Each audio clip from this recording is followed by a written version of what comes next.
বন্ধুরা, পাদুকা বা জুতো থেকেও আপনার সম্বন্ধে অনেক ভবিষ্যৎবাণী করা যায়। হয়তো আপনি হাসছেন যে জুতো আবার ভবিষ্যৎবাণী জ্যোতিষীর কাজ করছে, কিন্তু একবার ভেবে দেখুন তো বন্ধুরা, ভরত ভগবান শ্রীরামচন্দ্রের ওই জুতো অর্থাৎ পাদুকা বা খড়ম মাথায় করে নিয়ে গিয়ে 14 বছর রাজত্ব করেছিলেন কিনা? আমরা গুরুদেবের জুতো সিংহাসনে রেখে আমরা তার পুজো করি। তারাপীঠে তারামায়ের ওই পাদুকা বা পায়ের পুজোই হয়ে আসছে। সুতরাং আমাদের পা এবং পায়ের জুতোর গুরুত্ব বহু প্রচলিত। স্বপ্নতত্ত্বেও যদি আপনি পাদুকা, জুতো বা খড়মের স্বপ্ন দেখেন, তাতে কমলা সহৃদয় বলা হয়, অর্থাৎ মাতা লক্ষ্মীরানীর কৃপা আপনার উপরে আসছে, তার একটা আগাম স্বপ্নতত্ত্ব থেকে পাওয়া যায় বলেও বলা হয়। তাহলে এই জুতোর গুরুত্ব কম নয়। কিন্তু এই জুতো যা বাম ডান অনুযায়ী সহাবস্থান করে, এটাই তার গুণগত তার মান। কিন্তু সেই জুতো যদি আপনি বরাবর আত্মীয় বাড়ি, কোথাও বাইরে গেছেন, ঘরে ঢুকছেন, বেরাচ্ছেন, জুতো পরছেন, খুলছেন, তার মধ্যে যদি বারবার একটা ভুল হয়, ভুল বলতে যা সহাবস্থান হয় রাখা উচিত, যেভাবে রাখা উচিত তা আপনি করছেন না, বরাবরই একই রকম আপনি করছেন, তাহলে এটা একটা আপনার আচরণ, এটা ন্যাচারালভাবেই আপনি করেন। তবে এখান থেকে আপনার জুতো রাখার ধরন থেকে আপনার সম্বন্ধে অনেক কিছু পাওয়া যায়। কিনা যারা জুতোকে সহাবস্থানভাবে সুন্দর করে, জুতো করে খুব স্লো মোশনে গুছিয়ে পাশাপাশি জুতোকে রেখে তারা কোনো কিছু কাজে জুতো রেখে যান, তারা এই যে গুছিয়ে রাখাটা, এটা একটি লক্ষ্মী ভাবের প্রমাণ করে, তার শান্ত স্বভাবের একটা গুণগত মানের পরিচয় দেয়। তিনি সব কিছু গুছিয়ে চলেন, গুছিয়ে রাখেন, এবং তার জীবন একটা গোছানো ভাবের মতোই, আগোছালো নয়। যারা একটু আপ ডাউন করে জুতোটা রাখেন, অর্থাৎ তাদের জীবন চড়াই বেতে চলছি একই রকম, তারাকে জিজ্ঞাসা করলে বলবে আমি ভালো মন্দ কিছুই বুঝি না, সেই একই বহু বছর ধরে একই চলছে আমার জীবনে, এ একটা। আর যাদের একটা জুতোর উপরে আরেকটা জুতো উঠে যায়, একবার নয় বারবার, তারা স্বাভাবিকভাবেই ঝগড়াটে হন, কারো কথা সহ্য করতে পারেন না, মুখের উপরে তর্ক বিতর্ক করেন। এই সহ্য ক্ষমতা কম হওয়া তর্ক বিতর্কের জন্য সারা জীবন ঝামেলা, ঝঞ্ঝাট, অশান্তি, ঝগড়াঝাটি করে তাদের জীবনের বেশিরভাগ সময় নষ্ট হয়। যাদের একটা জুতো আরেকটা জুতো পুরো ঠিক আছে, একটা জুতো উল্টে আছে, তাদের বেশিরভাগ জীবনে বিপর্যয় হয়, হঠাৎ করে সমস্যা দেখা দেয়।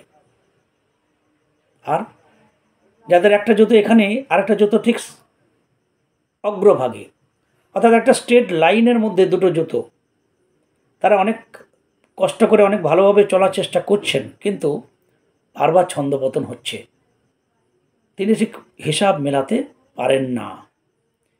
এই ধরনের যে কথা, জ্যোতিষশাস্ত্রের কিছু কথা, কিছু আমার অভিজ্ঞতা আপনাদের শেয়ার করছি। কেন অভিজ্ঞতা না, আমি এটা নিয়ে অনেক রিসার্চ করেছি। কেন, যে জুতো সম্বন্ধে অনেক কিছু বলা আছে, সেই জুতোর গুণগত মান নিয়ে, তার খোলা পোড়া নিয়ে, তারপর তার ক্যালকুলেশন নিয়ে আমি যখন দেখছি যে প্রায় 90% মানুষের মধ্যে এটা মিলে গেছে, তাই আমার মনে হলো এই আমার অভিজ্ঞতা আপনাদের শেয়ার করে রাখাটা কোনো বন্ধুর অবশ্যই কাজে লাগবে। আমরা আমাদের যা কিছু অভিজ্ঞতা শেয়ার করি বন্ধুরা, তা আমাদের এই পৃথিবীর বুকেই আছে, আপনিও জানেন, আমিও জানি। যদি ঠিক মনে হয় তখন বলবে হ্যাঁ লোকটা ঠিক বলছে, আমিও বলি হ্যাঁ উনি ঠিক বলেছেন। আমাদের শরীরটা দেখতে খুব সুন্দর, শান্ত, কিন্তু আমাদের মন কত চঞ্চল বলুন। তার উপমা খুঁজতে গিয়ে আমি আমার নিজের অভিজ্ঞতা আপনাদের আজকে শেয়ার করছি।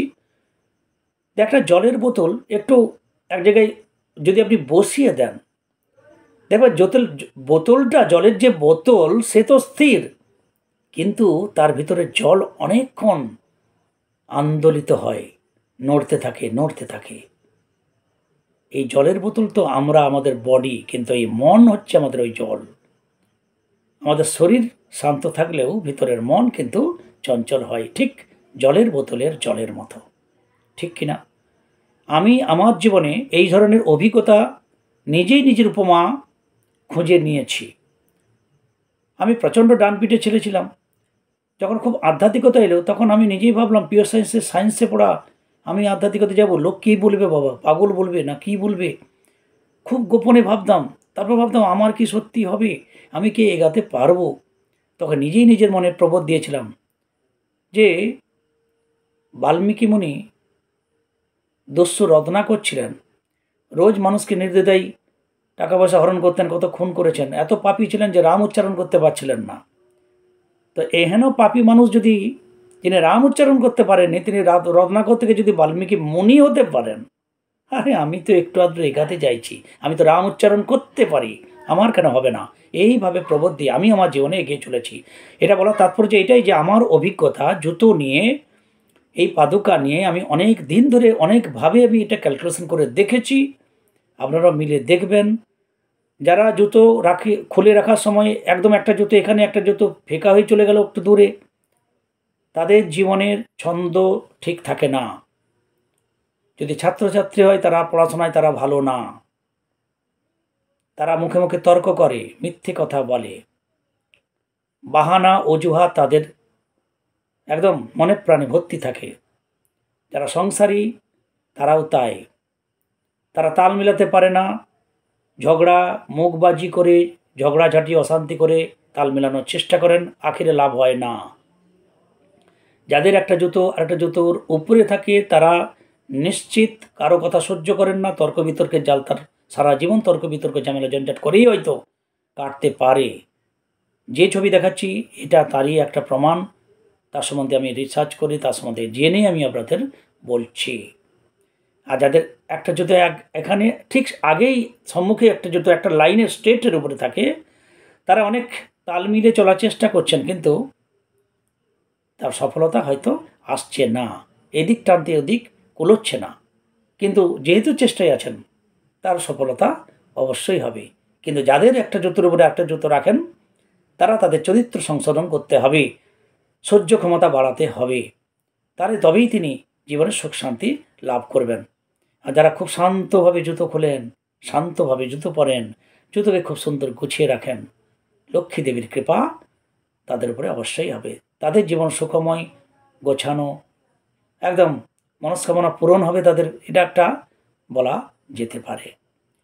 সুতরাং এই জুতো নিয়ে আমার একটা অভিজ্ঞতা আমি আপনাদের শেয়ার করলাম। কেননা এই জুতোর কথা বা খড়ম বা পাদুকার কথা আমরা রামায়ণে পাচ্ছি, আমরা পুরাণে পাচ্ছি, আমরা গুরুদেবদের সেবাই পাচ্ছি, আমরা স্বপ্ন তত্ত্বে পাচ্ছি। নিছকই এটা কোনো ছোটোখাটো জিনিস নয়। এই পাদুকা বা জুতো এর গুরুত্ব কতখানি। কাউকে অপমান করতে গেলে ডাং দিয়ে মারা, হাতে চড় মারা, মুখে কিছু বলে তাকে অপমান করা, আর জুতো পেটার কথার বলা, এই যে কতটা আঘাত দিতে পারে সেটাও আমরা হাড়ে হাড়ে জানি। তাহলে এই জুতোকে সামলে রাখলে আমাদের ভাগ্যও যে সামলাবে, আমাদের চরিত্রও যে সামলাবে, আমরাও যে জীবনে অনেক কিছুকে কন্ট্রোল করতে পারবো বন্ধুরা, সেখানে গ্রহই বা বাদ যাবে কেন। এই নিয়ে ছোট্ট অভিজ্ঞতা হয়তো অনেকের কাছে অবাঞ্ছিত মনে হতে পারে, তবুও আমার মনে হলো আমার ঘরের বন্ধু, আমার ইউটিউবের বন্ধুদের একটু শেয়ার করে রাখি। সবাই সঙ্গে থাকবেন, ভালো লাগলে লাইক করবেন, সবাই ভালো থাকবেন। জয় গুরু, জয় গুরু।